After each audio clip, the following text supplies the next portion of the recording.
Hello, hi, my name is Rima Rara, and today I want to share something that has shaped my life in so many different ways, which is cooking and catering. A lot of people think that cooking is just following a recipe or just putting some ingredients all together, but no, to me, it's something deeper. It's basically sharing culture, expressing creativity, even bringing comfort to people sometimes. Food is powerful, as we know. It can bring back memories, spark conversations, and create connections, and even between strangers, because we all can share something that is our love for food. For me, my journey, I started cooking since 2019, actually cooking, like professional cooking, professionally making desserts and catering. It wasn't easy at the beginning, but I got to it, I got a hand of it. What began something casual, like I feel like I began something casual that turned into a passion that I'm really trying to pursue in real life. And one of the first things I learned was baking for large groups, actually making birthday cakes for my friends, and it turned out well, and now it's my specialty. Um, and I feel like you're not like when you're serving food to people, you're not just serving their stomachs, no. You're feeding their mood, their moment, their vibes, their soul, their everything. Like food controls your body. Like when you consume food, it makes a difference, of course, like all we know. In catering, everything matters. Like literally everything matters, even small details. If you don't go step by step, you might mess up the whole thing. So it's a thing for the beginners. Everything matters in catering.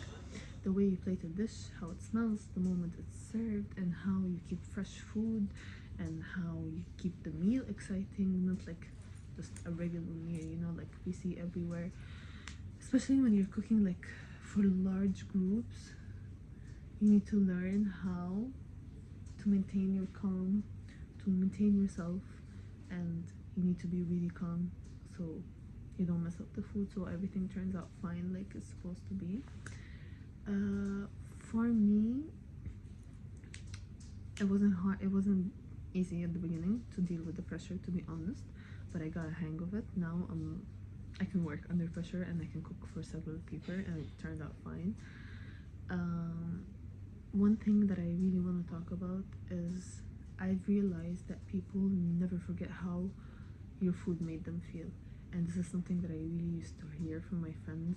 I have this specialty, my cheesecake, and everybody keeps on telling me whenever we eat this cake, we feel happy, we feel excited, like we feel it's summertime and everything. And that's for real.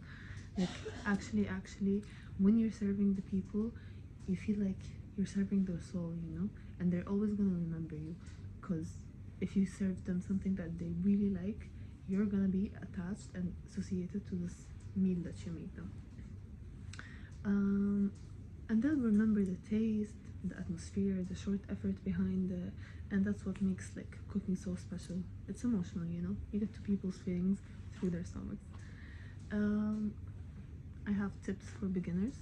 If you're starting to cook or like starting to develop a dream of catering, here's are 3 quick tips that would actually help you. Start small and cook often. Like, don't go for big meals, things that you can do. No. Start really small with things that are very basic that can be done, and then get a hang of it. You're gonna fail a couple of times. Baking is not that easy, catering is not that easy, but if you're passionate enough, you're gonna keep your way through it. Second one, learn from your mistakes. When you mess up a dish, don't lose hope. Don't say, no, that's it, I'm not gonna do it again. No, you have to fail. You have to do the mistake so you can know where did you do the mistake and fix it next time you're doing this. And it took me a while to like get into peace with that fact, but it actually helped me, and now I am learning from my mistakes. Third thing is focusing on the experience, not the food. Like when you're cooking, just live through the process. Don't keep struggling and thinking, oh, I'm gonna mess up the food, I'm gonna do that. No, it's not about that. You have to actually enjoy the process of cooking so the food turns out fine. And I feel like cooking is not something you would do if you do not if you're not feeling it, you know, you have to feel it. Like, you really have to feel it while you're doing it. That's why you need to be passionate about it, so the food turns out fine. The food takes out your energy. So these are my tips. And to close my subject, cooking and catering taught me that food is just more than a fuel. It's just more than a meal that we eat every day. It's a language, it's a celebration, it's an emotion. It's actually even an act of love, because when you love people so much, you just want to feed them, you know, and you try to make your best to feed them.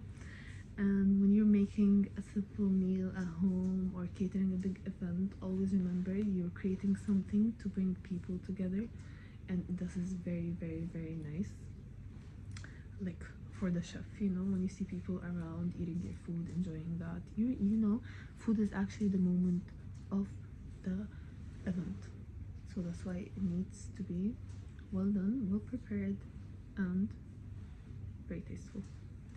So thank you for listening. If you love food as much as I do, keep cooking, keep sharing, keep catering, try your best at it, keep learning more. There's never an end to learning new meals and new recipes, because kitchen is the best places to grow in. And I hope you enjoyed my video, and thank you.